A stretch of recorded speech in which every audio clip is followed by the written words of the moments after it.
Bendito sea tu nombre, oh Dios. Te adoramos, oh Dios, y te bendecimos porque tú eres bueno y porque tu misericordia es para siempre y tu fidelidad por todas las generaciones. Bendito sea el nombre del Señor. Te adoramos, Dios. Te adoramos, Dios. Te adoramos, Santo, Cordero de Dios. Santo, santo, santo. El que es, el que era y el que ha de venir, el Todopoderoso, el Santo de Israel. Él es, Él era y Él es el que ha de venir, el Todopoderoso. Santo, santo, santo. Gracias, Jesús. Gracias, Santo Cordero de Dios. Te adoramos, Dios, y te bendecimos porque tú eres bueno y tu misericordia es para siempre. Gracias, Santo de Dios. Gracias, Cordero de Dios. Te adoramos, te adoramos, te adoramos y te bendecimos. Gracias, Jesús. Dios les bendiga. Dios le bendiga más. Te adoramos, Dios. Así es que vamos a comenzar esta clase de esta mañana, de este día domingo. Y vamos a estar hablando acerca de un tema a continuación de lo que nuestro hermano Javier Ulloa ya ha estado exponiendo el jueves pasado y el domingo pasado. Así que vamos a estar desarrollando y hablando acerca de el tema, acerca de la iglesia de Esmirna. Así que espero todos hayan traído sus Biblias, porque en la escuela bíblica se necesita Biblia, se necesita papel y se necesita lápiz, para que todos vayamos aprendiendo, usted de mí y yo de usted. Así que en la escuela bíblica usted puede preguntar, en la escuela bíblica usted puede aportar, usted puede dar su opinión. En la escuela bíblica es para que todos aprendamos. Esa es la ventaja de la escuela bíblica. Así que vamos a comenzar hablando acerca de este tema de lo que es el mensaje a la iglesia de Esmirna. Así que gracias a todos por estar presentes.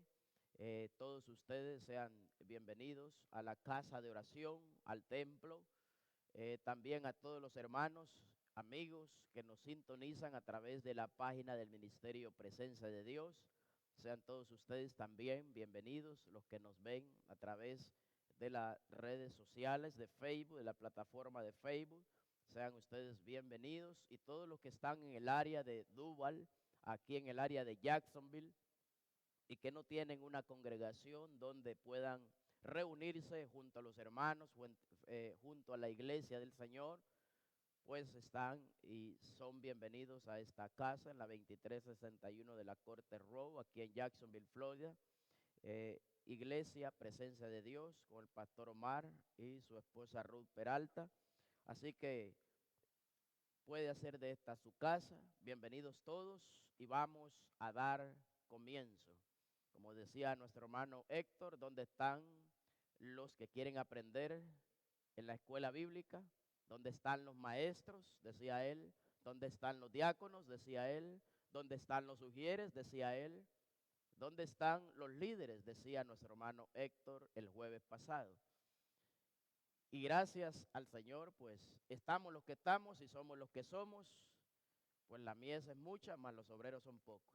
Así que vamos a comenzar esta clase bíblica en el nombre del Señor Jesucristo, en el nombre del Padre, el Hijo y de su Santo Espíritu. El libro de Apocalipsis en el capítulo 2, versos 8 al 11. Espero haya traído su Biblia para que le quite el polvo y pueda escudriñarla junto a mí. El libro de la Revelación en el capítulo 2, versos 8 al 11. Vamos a estar hablando acerca de la persecución de una de las iglesias que sufrió esto en los años del 100 al 316, bajo varios emperadores como Nerón, como Diocleciano. Vamos a estar hablando acerca de esta iglesia perseguida, la persecución que va a enfrentar la iglesia en un tiempo muy pronto. Así que vamos a estar desarrollando el tema, el mensaje a la iglesia de Esmirna. Apocalipsis en el capítulo 2, versos 8 al 11, leemos la escritura. En el nombre del Padre, del Hijo y de su Santo Espíritu. Y escribe al ángel de la iglesia en Esmirna, el primero y el postrero, el que estuvo muerto y vivió, dice esto: yo conozco tus obras y tu tribulación y tu pobreza, pero eres rico. Y la blasfemia de los que dicen ser judíos y no lo son, sino sinagoga de Satanás. Santo. No temas en nada lo que vas a padecer. He aquí el diablo echará a algunos de vosotros en la cárcel, para que seáis probados, y tendréis tribulación por 10 días. Sé fiel hasta la muerte, y yo te daré la corona de vida. El que tiene oído, oiga lo que el Espíritu dice a las iglesias. Al que venciere, no sufrirá daño de la segunda muerte. Señor Dios Todopoderoso, aquí estamos, Señor, delante de tu presencia. Somos barro, Señor, en tus manos. Usa, Señor, este instrumento. Siervos inútiles somos, que lo que debemos hacer eso hacemos. Dios, el único perfecto eres tú, Señor. Pero en tus manos somos más que vencedores. En tus manos somos perlas preciosas. En tus manos somos heraldos. En tus manos llevamos esta palabra para que todo aquel que en esta palabra crea en ti, Jesús. Gracias, Santo, por lo que has hecho, por lo que estás haciendo y por lo que harás. En el nombre de Jesús. Amén. Puede sentarse. El mensaje de esta mañana es acerca de la iglesia de Esmirna. Literalmente, la palabra Esmirna significa amargo. Espiritualmente, la palabra Esmirna significa regalo, que traducido es mirra. Bendito sea el nombre del Señor. La mirra es una planta. Vamos a ver la planta de la mirra. Para algunos que no la conocen, en su momento esta es la planta de la mirra.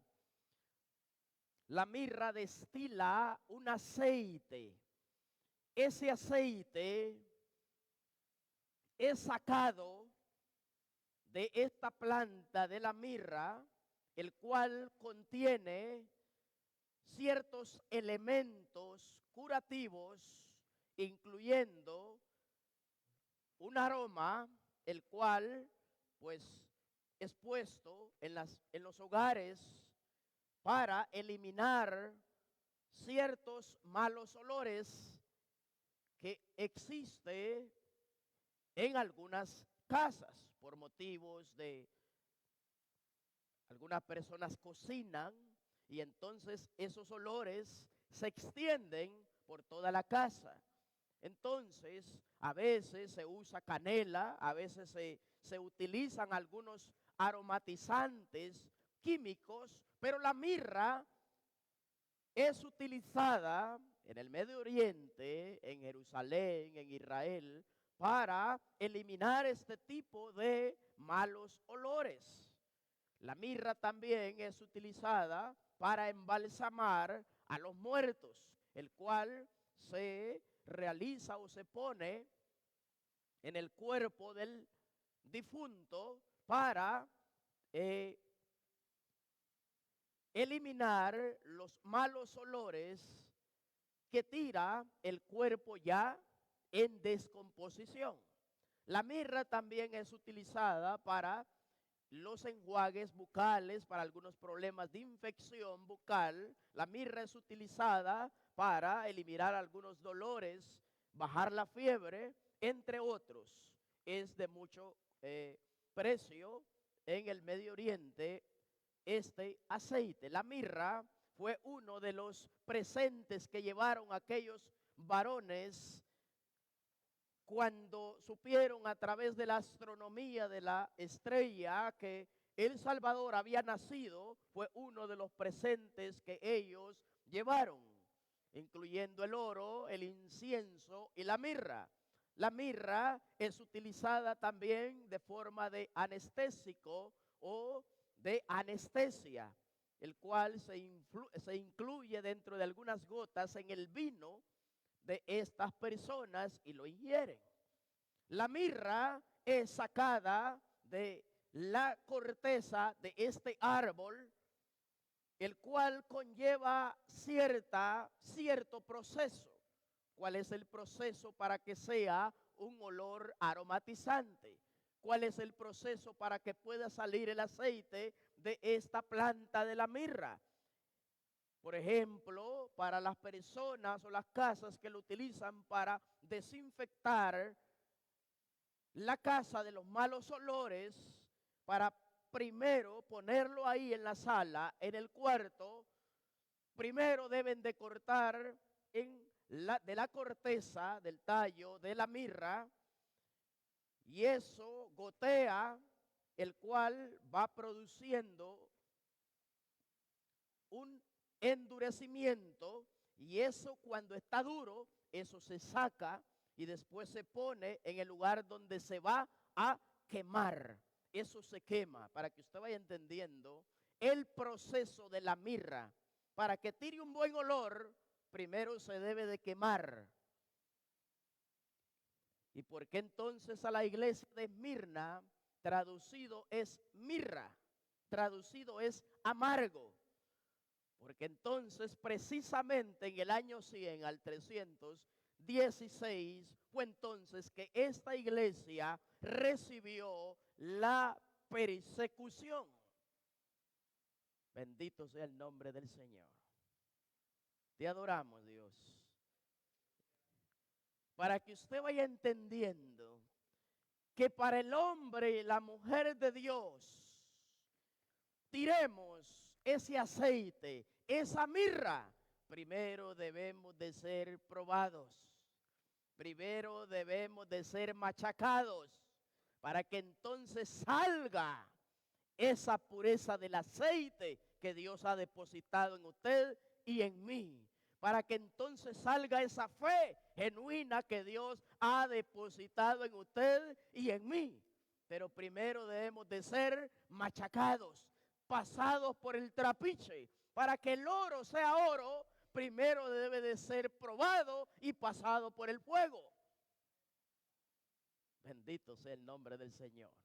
Para que usted y yo digamos ser cristianos, primero debemos de ser pasados por el horno.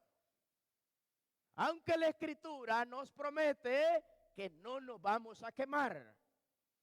El cristiano, para ser sacado a oro refinado, primero nos deben de pasar por el mar muerto, por el mar rojo y en sus profundidades.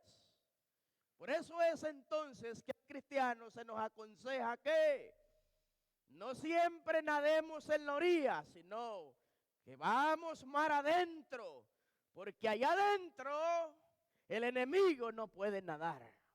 Santo, bendito sea el nombre del Señor. Te adoramos, Dios. Y entonces a nosotros se nos aconseja que naveguemos mar adentro, que nos metamos adentro, en el fuego, en el agua, aunque Dios ha prometido que no nos vamos a quemar, que no nos vamos a ahogar, porque mayor es Él que aquel que está en el mundo. Bendito sea el nombre del Señor. Y esta iglesia entonces es traducida como mirra, es traducida como amarga, literalmente y espiritualmente traducido como un regalo. ¿Y por qué entonces la iglesia de Esmirna fue perseguida? Porque el Señor, en su principio, Él narra: conozco tu pobreza, aunque eres rica. Bendito sea el nombre del Señor.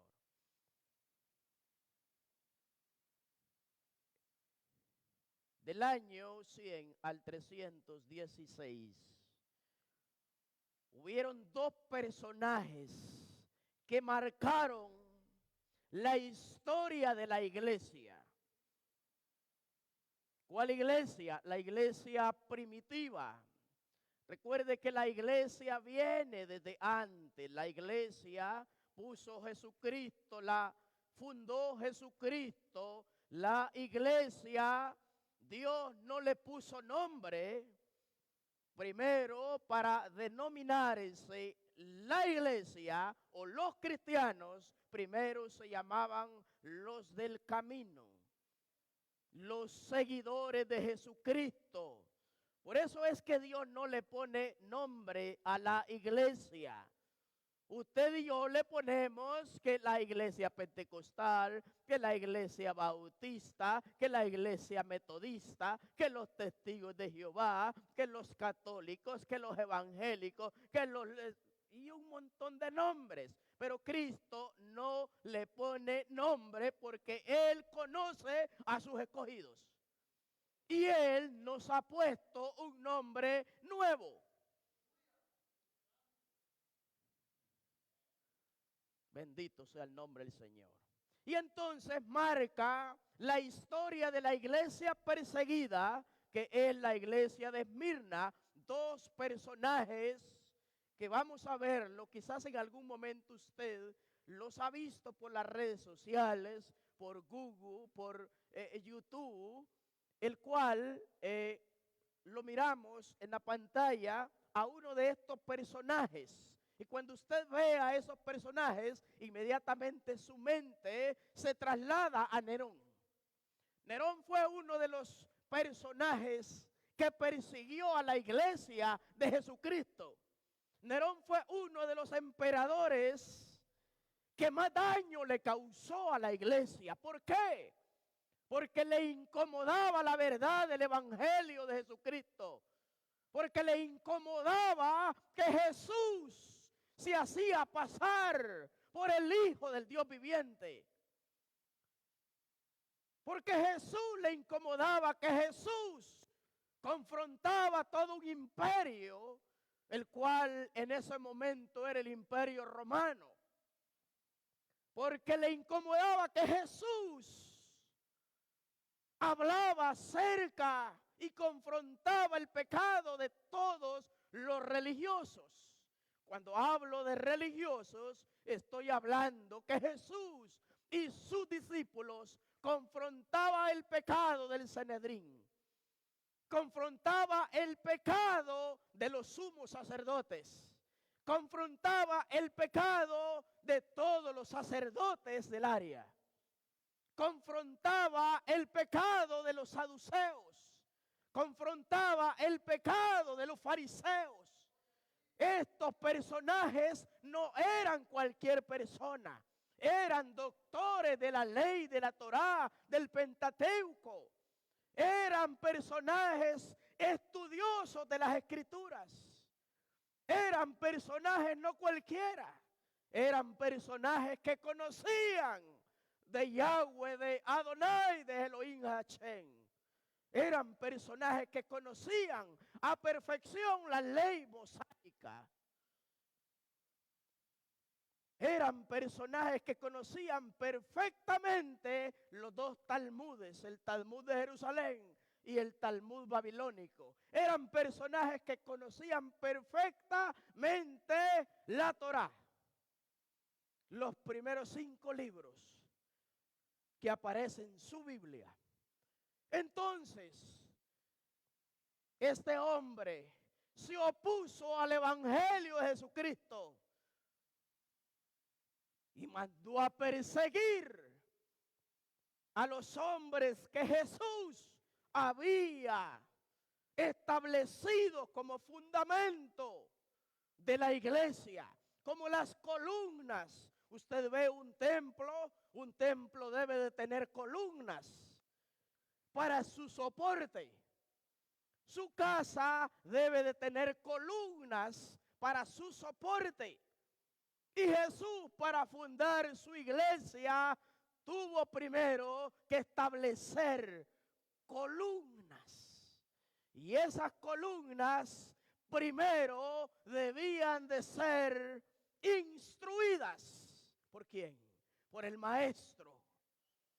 Hoy las columnas no quieren ser instruidas, porque todos lo sabemos, porque todo los ofende, y cuando nos ofende es porque algo mal hay en nosotros. Es porque la palabra está cortando algo oculto que está dentro de nosotros. Y a este hombre le incomodaba el evangelio de Jesucristo. Porque le incomodaba a él, a los fariseos, a los sumos sacerdotes. Porque le incomodaba. Porque Jesús se hacía y se decía de él mismo que él era Dios, que él era omnipotente, que él era omnisciente, que él era omnipresente, que perdonaba pecados. Y le incomodaba. Le incomodaba porque todos ellos conocían a Dios, al Padre, a Yahweh Hachén, desde el principio.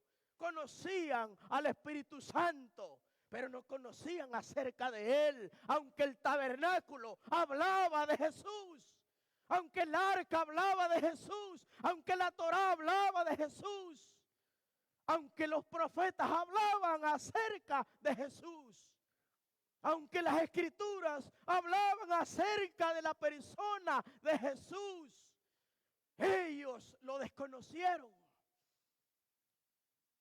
Le incomodaba porque Jesús nunca dijo yo soy el Padre. No, él dijo, les incomodaba porque él decía, vosotros os molesta porque yo digo yo soy el Hijo de Dios. Y si no, váyase a Juan capítulo 10, versos 36, que se incomodaban todos ellos, porque él nunca dijo yo soy el Padre. No, yo soy el Hijo de Dios, el Hijo del Dios viviente, el que me envió. A ese escucho. Él me ha enviado y me ha dado potestad para perdonar pecados en la tierra. Atributo que solo Dios tenía. Le incomodaba porque él decía yo soy santo. Atributo que solo Dios tenía. Le incomodaba porque él decía yo soy omnipresente. Porque atributo que solo Dios tenía y le conocían acerca de quién era Yahweh, de quién era Hachén, de quién era el Todopoderoso. Hombre que marcó, hombre que persiguió a los santos. ¿Por qué? Porque la verdad incomoda. La verdad, nadie le gusta escucharla. Pero es a través de la verdad que usted y yo venimos a ser libres. ¿De qué me sirve a mí venirle a anunciar, a enseñar un evangelio light? ¿De qué me sirve a mí venirle a enseñar un evangelio suavitel? ¿De qué me sirve a mí venirlo a entretener con un estudio académico, intelecto? ¿De qué me sirve a mí? A mí lo que me sirve es que usted y yo nuestro nombre aparezca escrito en el libro de la vida. Lo que me interesa a mí es que usted entre y yo entrar por la puerta estrecha. Porque ancha y grande es la puerta que lleva al infierno y muchos son los que siguen esa puerta. Porque el evangelio de Jesucristo es persecución. Cuando usted anuncia la verdad del evangelio sin ponerle ni quitarle, usted va a ser perseguido. De usted van a hablar a sus espaldas. A usted le van a clavar cuchillos. Usted va a tener muchos Judas besándole y por atrás clavándolo. Usted tendrá aparentemente amigos, pero serán hipócritas. Cuando usted le declare la guerra a Satanás, hablando la verdad del evangelio, usted será perseguido. En este momento usted tiene libertad para anunciar el evangelio de Jesucristo. En este momento en Estados Unidos hay libre expresión para realizar la liturgia eclesiástica. En este momento usted tiene la libertad para casar en cualquier lugar donde usted quiera. En este momento. Pero viene un tiempo cuando se establezca un gobierno del anticristo. Va a haber un momento que entonces esas leyes de gobierno van a chocar con las leyes de Dios. Y entonces es donde usted y yo vamos a decidir si servir a Dios o servir al diablo. Santo. Este personaje y el siguiente personaje que usted lo va a ver ahí, llamado Diocleciano, hombres que utilizaron, presénteme la siguiente imagen, hombres como Nerón y Diocleciano que utilizaron la siguiente imagen, por favor. El Coliseo romano, hombres que utilizaron este lugar para desatar a todos los animales feroces, para que mataran a los cristianos. Hombres que utilizaron el Coliseo de Roma para poder matar y reírse de lo que ellos en su momento le llamaban locos. ¿Y cuál es la diferencia entre el Coliseo romano y hoy? Hoy a usted y a mí nos siguen llamando locos. Hoy a usted y a mí nos siguen llamando, esos están psicópatas, esos están tontos, esos de tanta Biblia que saben que ya no se sabe si están locos o mandarlos a un manicomio. Eso es lo que dice el mundo. Eso es lo que dice Satanás. Pero Dios dice otra cosa. Porque Dios conoce su locura. Porque su locura no es de este mundo, sino eterna, sino espiritual, sino celestial. Bendito sea el nombre del Señor. Este hombre como Nerón y Diocleciano, primero le decía a la iglesia: deja de hablar de ese Cristo. Ya no menciones a ese Cristo que dices. Ese que se decía ser rey de los judíos. Deja de mencionarlo. Y no te vamos a matar. No te vamos a decapitar. No te vamos a tirar al Coliseo romano para que los leones te consuman. ¿No? Y no es que Dios no podía hacer algo para cerrar la boca de los leones, como hizo con aquel varón. No es que Dios no podía hacerlo, claro que sí. Solo es que Dios tiene ciertas personas para que sean llamados mártires. ¿Y qué es un mártir? Es alguien que ofrenda su vida por causa del evangelio.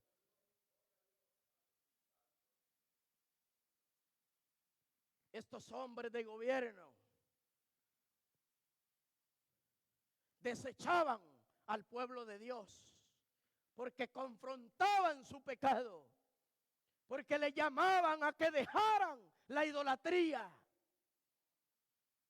porque tenían varios dioses: Dios de la fertilidad, Dios de la lluvia, Dios del sol, Dios de la Artemisa, Dios de Diana y un montón de dioses, Dios del dinero.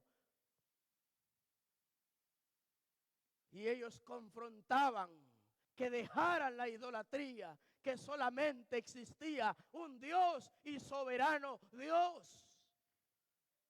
Pero a ningún emperador con poder le gusta que alguien esté por encima de ellos. ¿O acaso usted no ha visto líderes religiosos que no les gusta que le den, que los manden? Usted no ha visto en las congregaciones cuando un líder le da una orden a otro líder: ¿y este qué se cree? ¿Y este qué? Y yo, quien me manda es Jesús, y a mí quien me manda es Dios. Hermano, si usted no puede obedecer al que ve, mucho menos va a obedecer al que no ve. Yo no sé si usted me está entendiendo.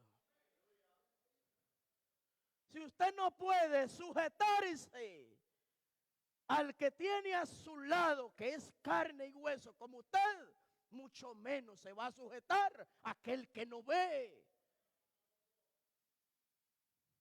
No seamos hipócritas, no seamos mentirosos nosotros mismos. Sabemos lo que estamos diciendo, lo que estamos enseñando. Bendito sea el nombre del Señor. Ahora sí voy a entrar al tema. Santo, bendito sea el nombre del Señor. Oh, gloria sea el nombre del Señor. Apocalipsis capítulo 2, versos 8.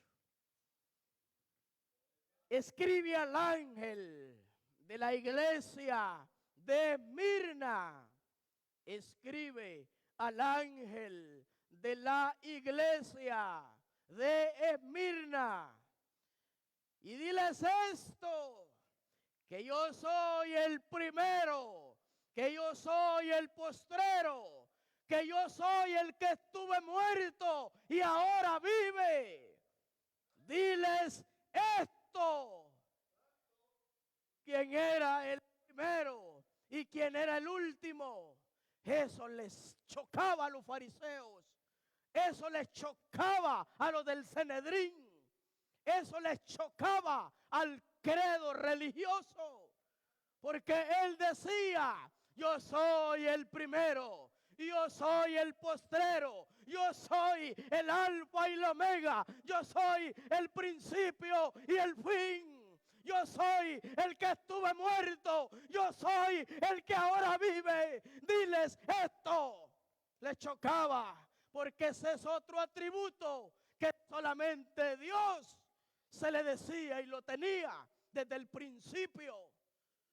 Pero él decía eso y les chocaba. ¿Cómo es posible que este blasfemo diga esto, que él es primero, que él es postrer? Él es desde el principio. La Torá lo dice acerca de Jesús. El arca, el tabernáculo decía acerca de Jesús. En el lugar santo del tabernáculo, ahí en la caja, habían tres cosas ahí, en representación del Padre, del Hijo y del Espíritu Santo. Estaba ahí, ¿qué? Las tablas de los 10 mandamientos. ¿Qué más estaba ahí? Estaba el maná. ¿Y qué más? Y la vara de Aarón que reverdeció. El tabernáculo estaba dividido en tres: el atrio, el lugar santo y el lugar santísimo. El cielo está dividido en tres. Primer cielo, segundo cielo y tercer cielo. El diablo imita a los tres. El dragón, la bestia y el falso profeta. Los tres, cuando Jesús se bautizó, aparecieron ahí. El Espíritu Santo, como paloma, no es que era paloma, como paloma. Jesús bautizándose ahí en persona, físicamente, y el Padre hablando desde el cielo. Este es mi Hijo, en el cual yo me complazco. Pero eso los de mente natural no pueden entender, porque el Evangelio de Jesucristo es por revelación, no por letra. Santo.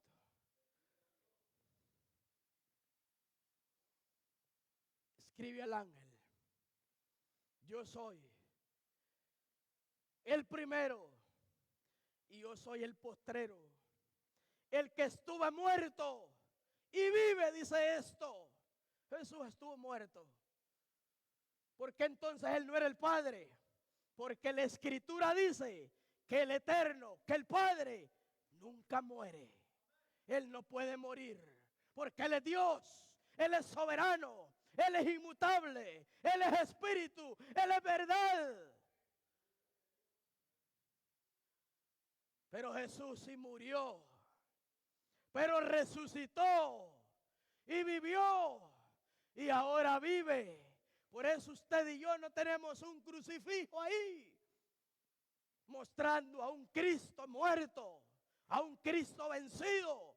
El de nosotros vive. Mahoma murió, ya no resucitó más.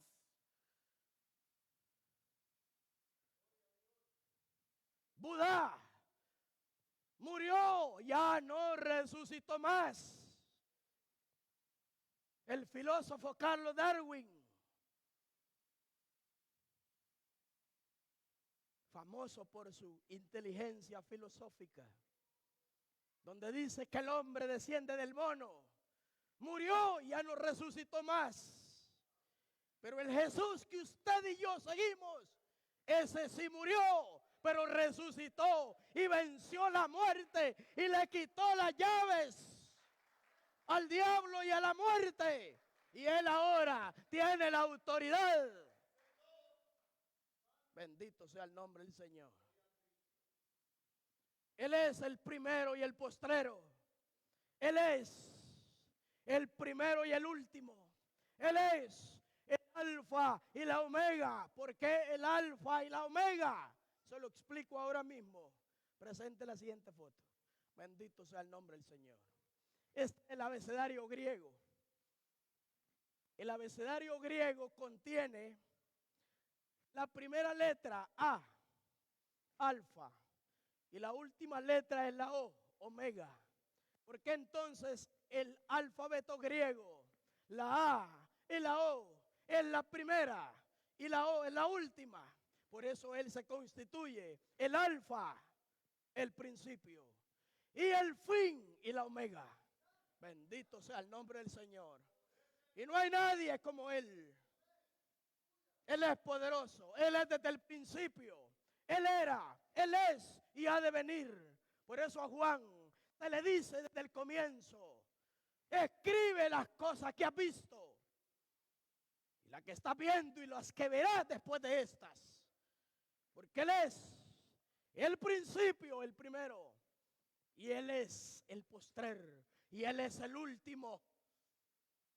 Bendito sea el nombre del Señor. Santo. Apocalipsis capítulo 1, verso 17.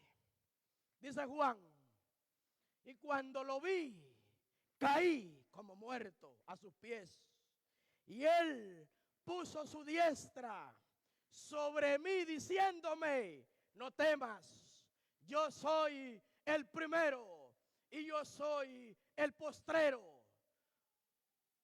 Ya le voy a decir quién es el que está hablando ahí. Por si algún testigo de Jehová está viéndome ahí, no vaya a creer que es el Padre. No vaya a creer que es Jehová el que está hablando. Ahora mismo se lo voy a explicar. Vamos a ver qué dice Daniel en el capítulo 8, versos 18. Mientras él hablaba conmigo, dijo Daniel, mire, me voy al Antiguo Testamento, déjeme tomar un poco de agua.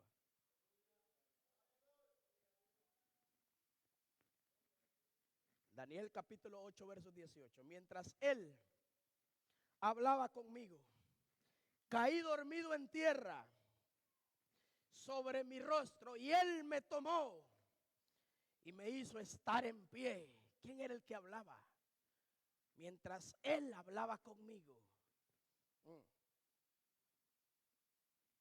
Ezequiel capítulo 2, versos 2. Y luego, mire Ezequiel, nos pasamos de Daniel a Ezequiel. Y luego que me habló, ¿quién es el que está hablando? ¿Es Jehová? ¿Es Yahweh o es Jesús? Pregunta muy interesante. ¿Quién es el que está hablando? Nos pasamos a Ezequiel capítulo 2, versos 2. Y luego él me habló y entró espíritu en mí y me afirmó sobre mis pies y oí al que me hablaba. ¿Quién era el que me hablaba? Santo. Esa es la pregunta de esta mañana. ¿Quién era el que me hablaba? Nos vamos nuevamente al Antiguo Testamento, al libro de Daniel, en el capítulo 10, versos 16. Ahí usted se va a dar cuenta quién era el que hablaba. Santo, bendito sea el nombre del Señor. Pero he aquí uno con semejanza de hijo de hombre. Yo no sé, yo voy a repetir esto. ¿Quién era el que hablaba?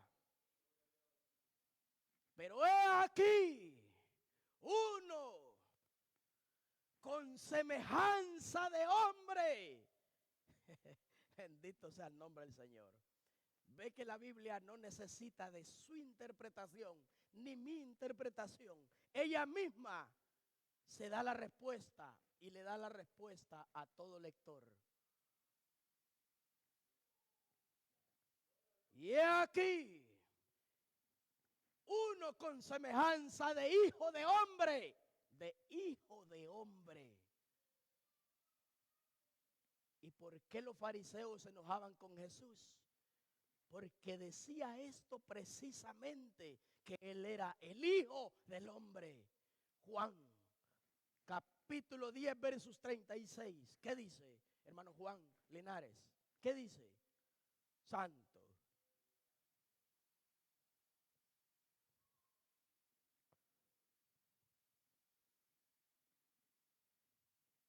Por eso precisamente se enojaban. Los fariseos, los saduceos, ¿qué dice? No hay ningún micrófono, dígalo así, hermano, dígalo así, dígalo. Juan capítulo 10, versos 36, búsquelo, que está entre Génesis y Apocalipsis. Ahí lo va a encontrar.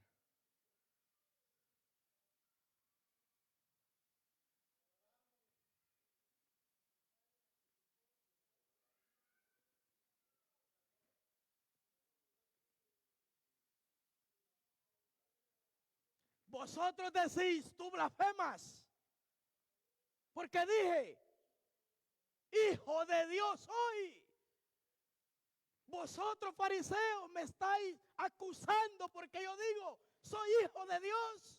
Ve, Jesús nunca dijo, yo soy el Padre. No, él dijo, yo soy Dios. Pero es que si Dios también dice que a nosotros nos llama dioses, ¿y cuál es el problema?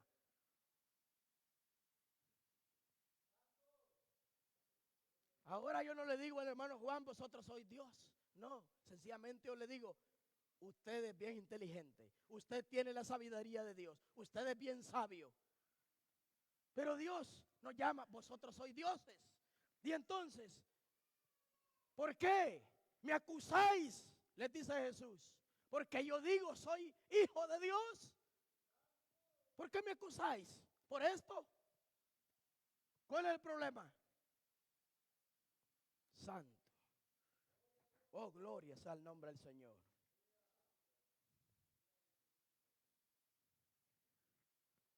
La iglesia de Esmirna, ¿dónde se encuentra ahora mismo esta ciudad? Vamos a verla ahí en la pantalla. Esta ciudad de Esmirna ahora se llama Izmir. Se encuentra en Turquía. Esta es la ciudad de Izmir. ¿Qué significa Esmirna? Siguiente foto para que usted vaya viendo. La ciudad de Izmir o la ciudad de Esmirna ahora mismo en Turquía. Policarpo fue uno de los pastores de esta congregación y fue uno de los convertidos mientras el apóstol Juan predicaba, enseñaba, para que Juan diera y escribiera esta revelación de parte de Jesucristo, el autor de esta revelación. Primero tuvo que pasar por procesos amargos. Primero tuvo que pasar por una olla de agua hirviendo.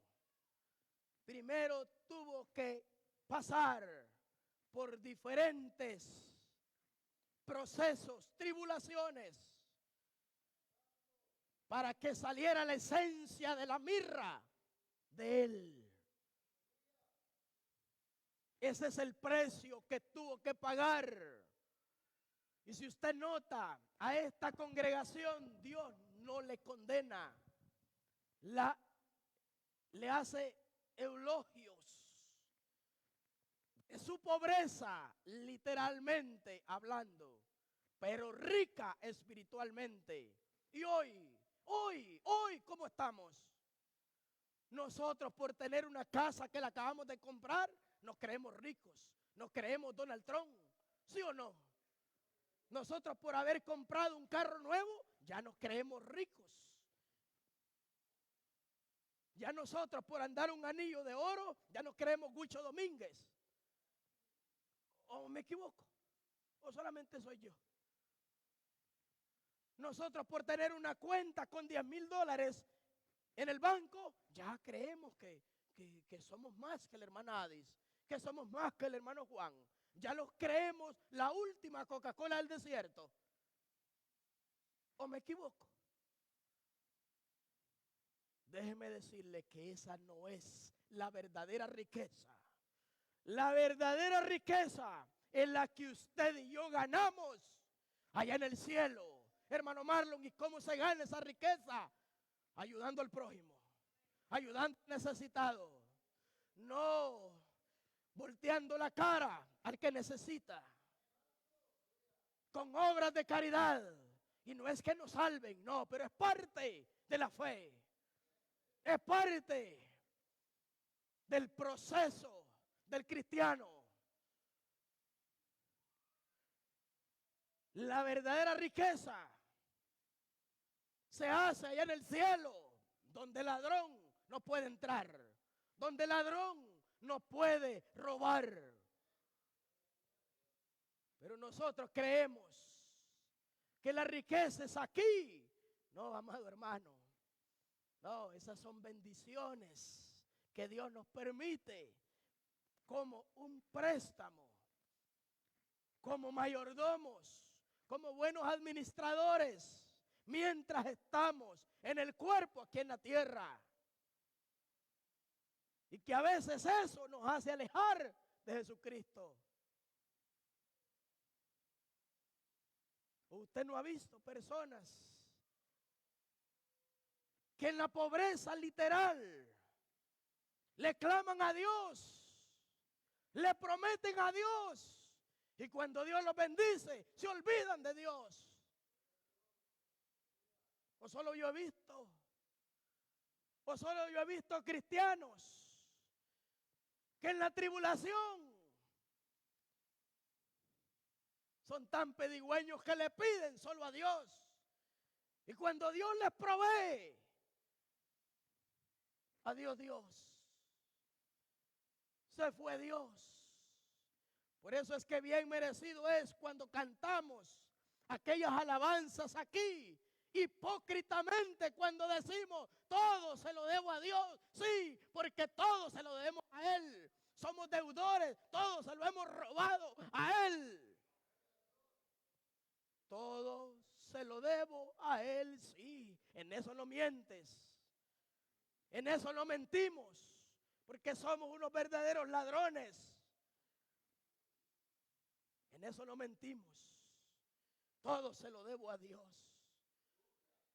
Hermano Marlon, pero es que esta iglesia entonces era perseguida. Sí, era perseguida.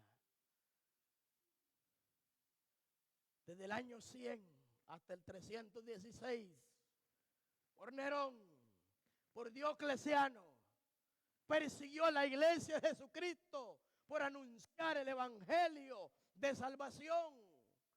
Y hoy no se ofenden también. No se ofende tu familia cuando le dice voy a orar por ti. No se ofende, o solo la mía.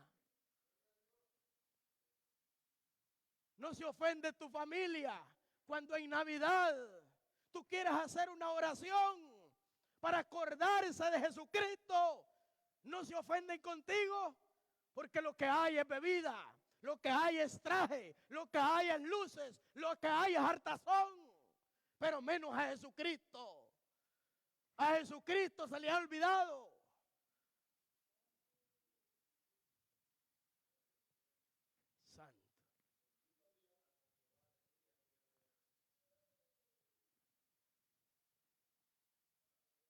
Porque a Jesús todavía lo hemos dejado enanos en nuestro corazón.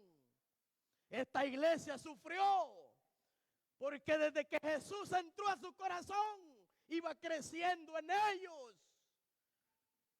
Pero nosotros dejamos a Jesús y al Espíritu Santo unos enanos ahí que nunca crecen. ¿Por qué nunca crece? Usted va a ver las evidencias en cada cristiano. Por los frutos, todo el tiempo en escasez, todo el tiempo en derrota, todo el tiempo enfermos. Nunca pasan de ahí, nunca pasan del desierto, nunca pasan del Jordán, nunca salen del mar rojo. ¿Por qué? Se preguntará usted. Porque Dios no ha recibido su arrepentimiento. Porque cuando Dios recibe su arrepentimiento, su vida cambia. Su vida es transformada. Usted ya no ve con sus ojos, sino con los de Cristo. Usted ya no habla con su boca, sino con la de Cristo. Su vida cambia cuando Jesús recibe su arrepentimiento. Cuando no ha recibido su arrepentimiento, usted sigue siendo el mismo mundano de siempre. Usted sigue siendo lo mismo que cualquier impío. Y Dios quiere diferencia entre el cristiano y el impío. Entre un hijo de Dios y el cristiano tiene que haber diferencia. Santo. Oh, gloria. Por eso es que esta iglesia era perseguida. Porque no comercializaban el evangelio. Esta iglesia era perseguida porque no negociaban el evangelio. Esta iglesia era perseguida porque confrontaba a los líderes religiosos. Y hoy usted le tiene miedo a un líder religioso. Decirle la verdad está en pecado, hermano. Eso no es así, hermano. Conviértete, hermano. Sal del error, sal del pecado. Le tenemos miedo. Ay, solo Dios juzga. Oye, la palabra es quien nos juzga.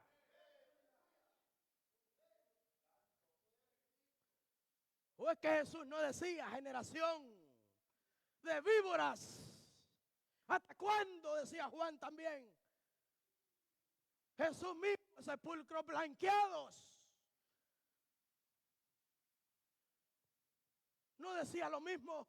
Y en este tiempo, ¿por qué nosotros decimos, el hermano, ¿por qué me juzga? Si solo Dios me juzga. Hermano, lo que queremos evitar es que vayas a despertar al infierno. Lo que queremos anunciar y despertar es que tu nombre esté inscrito en el libro de la vida. Lo que queremos instar es que los religiosos eclesiales salgan de la idolatría, salgan del espectáculo, salgan del show y se vuelven y se paren en el camino y pregunten por las sendas antiguas y empiecen a proclamar el verdadero evangelio de Jesucristo, que confronta, que transforma, que borra pecados, que regenera, que cambia al ser humano de juicio y de pecado. Santo. Oh, gloria a Dios. Mi alma te alaba, oh Dios. Conozco tu pobreza, pero eres rico. ¿Qué dice Santiago en el capítulo 2, verso 5? Hermanos míos amados, oíd. ¿No ha elegido Dios a los pobres de este mundo para que sean ricos y herederos del reino que ha prometido a los que le aman? ¿No es Dios quien ha elegido de lo más vil, de lo más menospreciado? Porque Dios no seleccionó ricos, sí, los mandó invitar a grandes líderes, a hombres respetados, pero estaban ocupados, estaban haciendo sus cosas. Entonces, vayan por el camino. Y aquellos borrachos, aquellos vagabundos, tráelos, invítalos, porque hay un banquete preparado. Y de ahí me llamó a mí. De ese lodo donde yo estaba, me llamó a mí. De esa peste me llamó a mí, me sacó a mí. Y me dio trajes nuevos. Trajes que el diablo y el mundo utiliza para recordarme mi pasado. Porque es el mismo infierno que te recuerda tu pasado.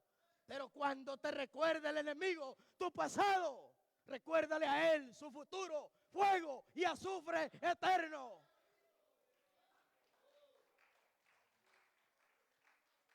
De lo más vil, de ahí nos sacó a usted y a mí. De la pila de desechos, Dios construye grandes trofeos. ¿Y quién es bueno? ¿Quién es bueno?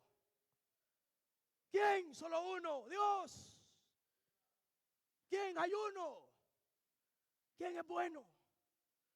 El predicador, el evangelista, el maestro, el pastor, el apóstol. ¿Quién es bueno? ¿Quién? Solo Dios, el justo, el verdadero, el que nunca falla, el que nunca te deja. Él es Jesús, el fiel y verdadero. Oye, he visto tu pobreza, pero eres rico.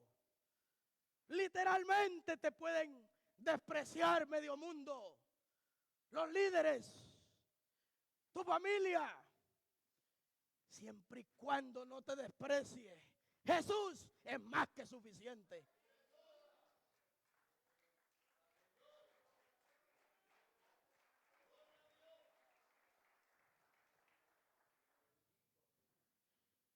Lucas capítulo 12, verso 21.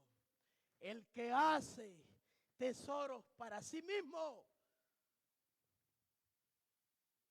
no proviene de Dios. No es rico en Dios. No es rico para con Dios. El que hace tesoros para sí mismo no es rico para con Dios. Haga tesoros, hermano, en el cielo. De allá vienen las recompensas. Y sigue diciendo, y a los que dicen ser judíos. Y en esa temporada, ¿quiénes eran los que decían ser judíos? Los que se oponían al cristianismo. ¿Por qué? ¿Por qué se oponían a Jesús? Porque no creían en Jesús.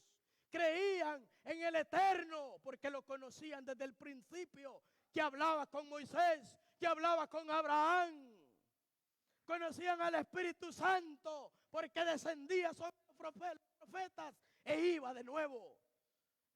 Por eso los conocían, pero no conocían a Jesús.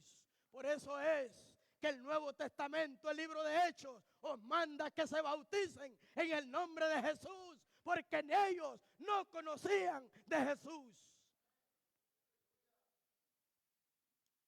Bendito sea el nombre de Jesús.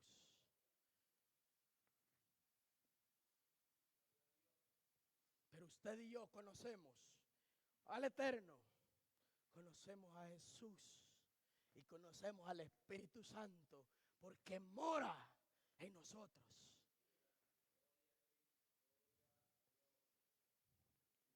Bendito sea el nombre del Señor. Romanos, para que usted vea quién es un judío. Con esto voy a terminar. Para que usted vea quiénes eran los judíos y quién Pablo dice que es un judío. Romanos, en el capítulo 2, versos 28 y 29. ¿Qué dice?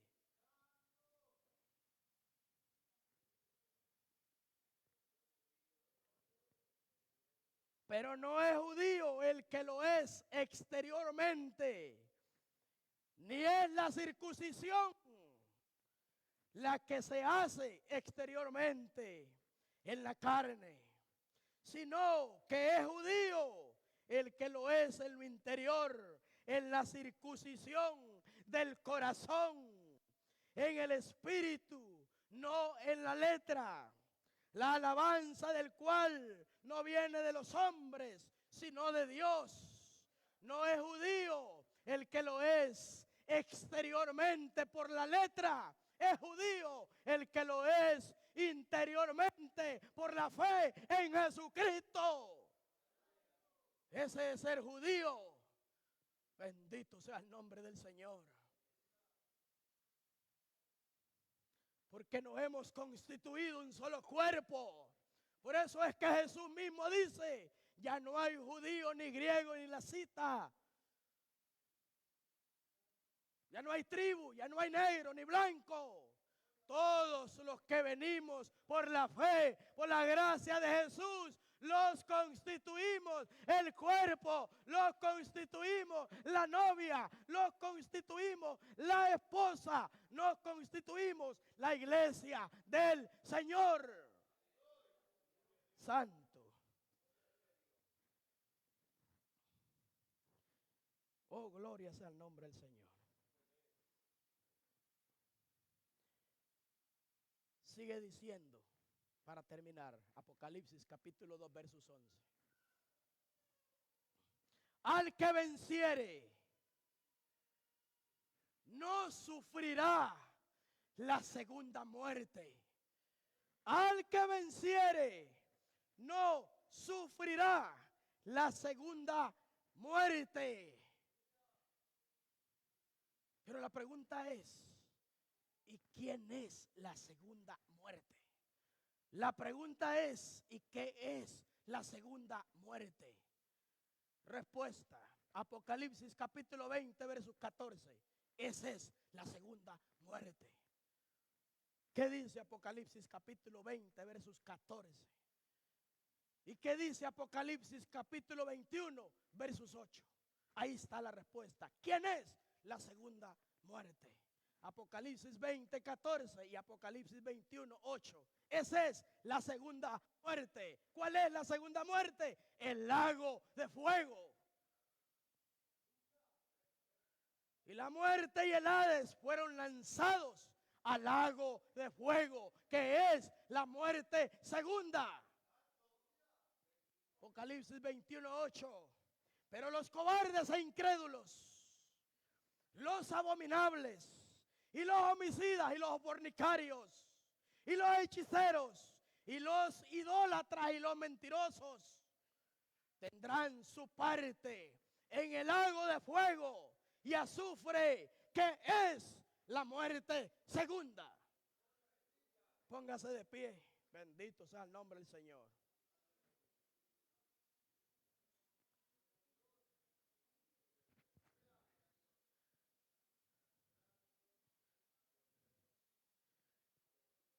Termina esto, el libro de Apocalipsis, con un mensaje a la iglesia de Esmirna.